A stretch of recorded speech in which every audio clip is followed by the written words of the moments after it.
당신은 한 번쯤 이런 상상을 해본 적이 있습니까? 매일 새벽같이 일어나 출근하던 일을 더 이상 하지 않아도 되는 날. 회의도 보고서도 학부모 상담도 없고 오직 나만의 시간이 주어진다면 얼마나 좋을까 하고 말이죠. 하지만 막상 그날이 오면 예상과는 전혀 다른 현실이 기다리고 있습니다. 은퇴 후의 자유는 생각보다 낯설고 때로는 무섭기까지 합니다. 오늘은 교직 34년을 마치고 은퇴한 59세 교사 박 선생님의 이야기를 통해 그 진짜 이유를 함께 생각해 보려 합니다.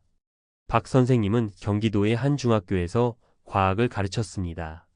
성실하고 책임감 있는 교사로 동료와 제자들에게 신망이 두터웠고 학교 생활을 자신의 인생 그 자체로 여기던 사람이었습니다. 퇴직을 앞두고는 많은 후배들이 이제 마음껏 여행도 다니시고 여유롭게 사세요 라며 부러움을 표현했지만 정작 본인은 마음이 편치 않았습니다. 내가 학교를 떠난다면 나는 무엇으로 남을까라는 생각이 머릿속을 떠나지 않았다고 합니다. 퇴직식 날 박 선생님은 평소보다 차분했습니다.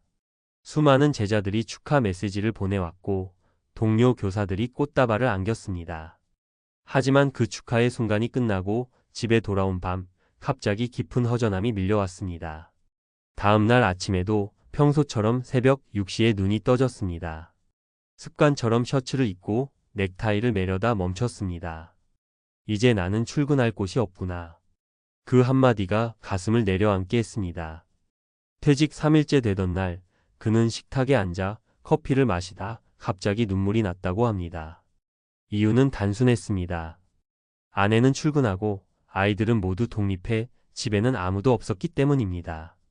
이렇게 하루 종일 아무도 나를 찾지 않는다면 앞으로 나는 어떻게 살아야 하나. 그는 그제야 자신이 직업이 아닌 직장에만 매달려 살아왔음을 깨달았습니다. 은퇴가 아니라 소속의 상실이었던 겁니다. 며칠 뒤 그는 동기 교사 몇 명에게 연락을 했습니다.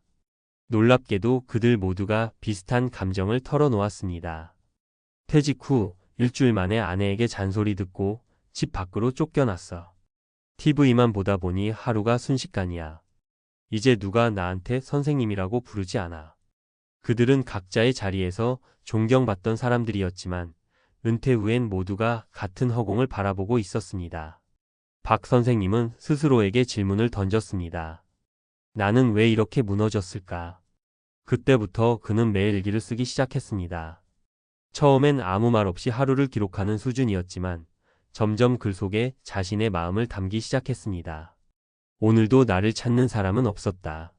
나는 나를 무엇으로 정의해야 할까? 그러던 어느 날 그는 문득 깨달았습니다. 나는 늘 누군가를 가르치며 살아왔지만 정작 나 자신은 한 번도 배우려 하지 않았구나. 그는 작은 결심을 했습니다. 오랜 꿈이었던 천문학 공부를 다시 시작해 보기로 한 겁니다. 대학교 평생교육원에 등록해 천체 관측 강좌를 듣기 시작했고 집 근처 청소년 센터에서 아이들에게 별자리 강의를 자원봉사로 진행했습니다. 처음엔 어색했지만 아이들이 선생님, 오늘은 목성이 보일까요? 라며 반짝이는 눈으로 묻는 순간 그는 다시 살아있음을 느꼈습니다. 직장은 사라졌지만 내 역할은 사라지지 않았다는 깨달음이 찾아온 순간이었습니다. 은퇴 후 박 선생님이 겪은 심리적 혼란은 결코 예외적인 일이 아닙니다. 한국고용정보원 조사에 따르면 은퇴 후 첫 3개월 내에 우울감이나 무기력증을 호소하는 비율이 65%를 넘는다고 합니다. 대부분은 정체성 상실과 사회적 관계 단절에서 비롯됩니다. 즉, 일이 사라진 것이 아니라 나의 자리가 사라진 데서 오는 충격입니다. 전문가들은 말합니다. 은퇴를 끝이 아닌 재설계의 시기로 봐야 한다고.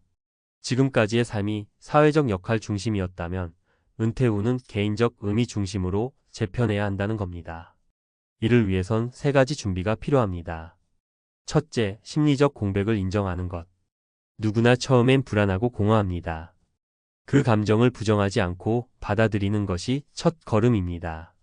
둘째, 새로운 일상의 구조를 만드는 것.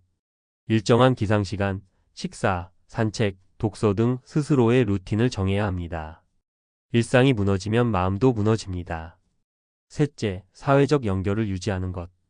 친구나 이웃, 지역 커뮤니티와의 관계가 은퇴 후 삶의 질을 결정짓습니다. 박 선생님은 이렇게 말했습니다. 나는 은퇴 후에야 진짜 나라는 존재를 마주했습니다. 그전에는 교사로서만 살았죠. 하지만 이제는 한 사람의 배우자, 부모, 그리고 배움의 여정을 이어가는 학생으로 살고 있습니다. 그의 말에는 한치의 후회도 과거에 대한 미련도 담겨 있지 않았습니다. 오히려 더 단단하고 깊어진 사람의 목소리였습니다. 은퇴는 단절이 아닙니다. 인생의 다음 장으로 넘어가는 전환점입니다. 일을 내려놓았다고 해서 당신의 가치가 사라지는 건 아닙니다. 오히려 그때부터야말로 무엇을 위해 살아갈 것인가를 스스로 써내려갈 시간입니다. 박 선생님이 3일 만에 무너졌던 이유는 준비가 부족해서가 아니라 마음의 중심을 잃었기 때문이었습니다. 그러나 그가 다시 일어설 수 있었던 이유는 단 하나, 자신을 다시 배우기로 결심했기 때문입니다. 지금 이 영상을 보고 있는 당신도 언젠가 그날을 맞이할 겁니다. 그날을 두려워하지 마세요. 오히려 기다려도 좋습니다. 은퇴는 끝이 아니라 새로운 배움의 시작이니까요. 그리고 그 배움은 세상의 누군가가 아닌 자신을 위한 시간이 되어야 합니다. 그것이 박 선생님이 우리 모두에게 남긴 인생의 진짜 교훈입니다. 은퇴 3일 만에 무너진 59세 교사의 이야기는 단순히 한 사람의 심리적 붕괴가 아니라 우리 사회 전체가 마주한 구조적 문제의 축소판이다. 그는 평생을 교사라는 정체성으로 살았고 그 안에서 자신을 규정했다. 그러나 퇴직이라는 단어 하나로 그 모든 역할이 하루아침에 사라졌다. 문제는 직장이 사라진 것이 아니라 자신이 누구인지 설명할 언어가 사라졌다는 데 있었다. 우리는 흔히 은퇴를 노동의 끝으로만 바라본다. 하지만 실제로 은퇴는 존재의 재정의가 필요한 시기다.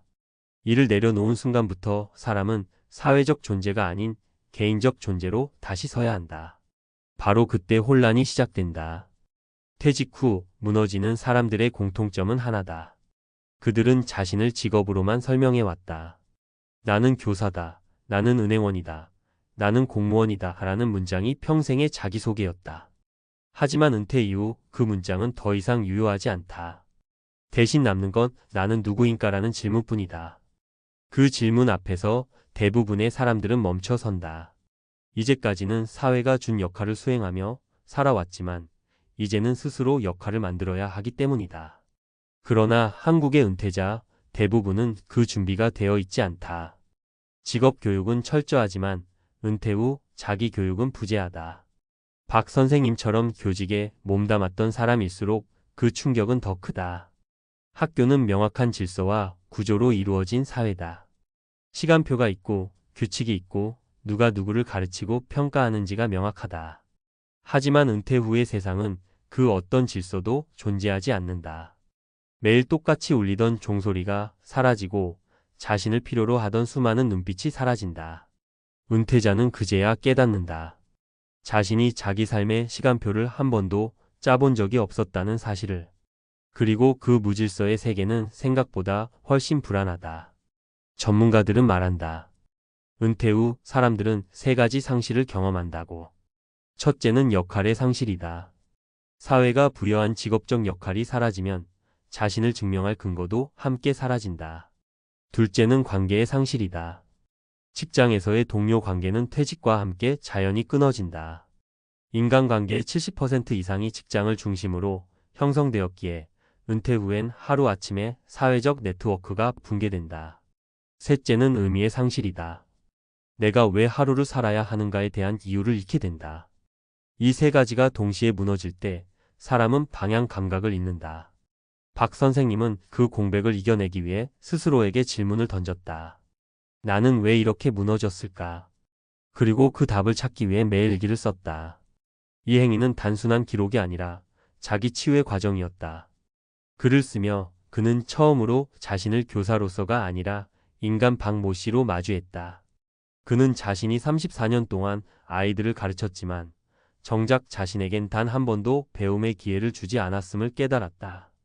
이 깨달음이야말로 은퇴 이후의 첫 번째 회복이었다.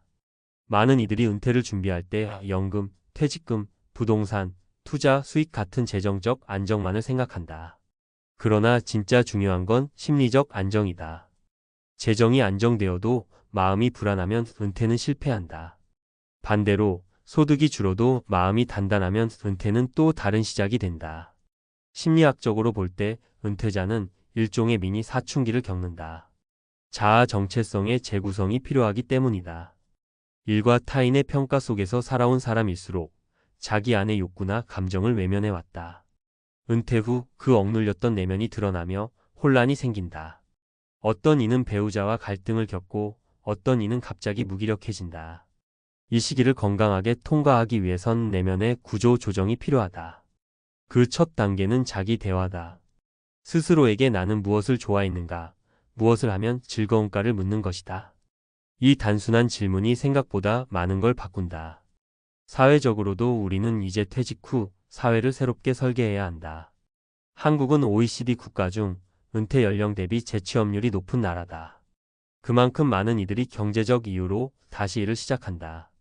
하지만 문제는 일의 형태가 아니라 일의 의미다. 억지로 생계를 위해 일하는 것이 아니라 자신의 경험을 사회에 기여할 수 있는 형태로 전환해야 한다. 이를테면 교육, 돌봄, 지역 사회봉사, 멘토링 같은 일들이다. 은퇴자는 오랜 경험과 인내를 갖춘 존재다. 하지만 그 자원을 활용할 구조가 없다면 그 경험은 사회적으로 낭비된다. 박 선생님이 천문학 공부를 다시 시작한 것은 바로 그런 맥락에서 의미가 깊다. 그는 교사라는 직업을 잃었지만 배움이라는 정신을 되찾았다. 그리고 그 배움을 다시 사회로 돌려주었다. 아이들에게 별자리를 가르치며 그는 다시금 가르치는 기쁨을 느꼈고 동시에 배우는 기쁨을 알게 되었다. 많은 은퇴자들이 간과하는 부분이 바로 이것이다. 배움은 젊은이들만의 특권이 아니라 인간이 살아있는 한 지속되어야 하는 본능이다. 배움이 멈추는 순간 삶은 정체되고 마음은 닫힌다. 경제적 준비만으로는 은퇴를 지탱할 수 없다. 정서적 준비 없이 맞이한 은퇴는 불안과 공허 그리고 후회로 이어진다. 은퇴 후 가장 위험한 말은 이제 쉴 거야다. 쉼은 휴식이 아니라 무기력으로 변하기 쉽다.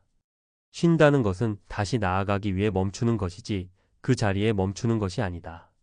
박 선생님이 다시 살아난 이유는 쉼 속에서 새로운 의미를 발견했기 때문이다. 그는 자신이 살아온 인생을 부정하지 않고 그 경험을 다른 방식으로 재활용했다. 그것이 바로 은퇴 후 성장의 핵심이다. 결국 은퇴는 끝이 아니라 형태의 변환이다. 이전까지의 인생이 사회가 정해준 길이었다면 이제부터는 자신이 선택한 길로 나아가는 시기다. 이 시기는 두려움을 동반하지만 동시에 가장 창조적인 순간이기도 하다. 사회가 정해준 시간표가 사라졌을 때 비로소 자신만의 시간을 설계할 수 있다. 진정한 자유는 무엇을 하지 않아도 되는 상태가 아니라 무엇을 해도 되는 상태다. 은퇴자는 이제 자신의 시간을 주도적으로 선택할 수 있는 자유를 얻는다. 문제는 그 자유를 어떻게 사용할지에 달려 있다.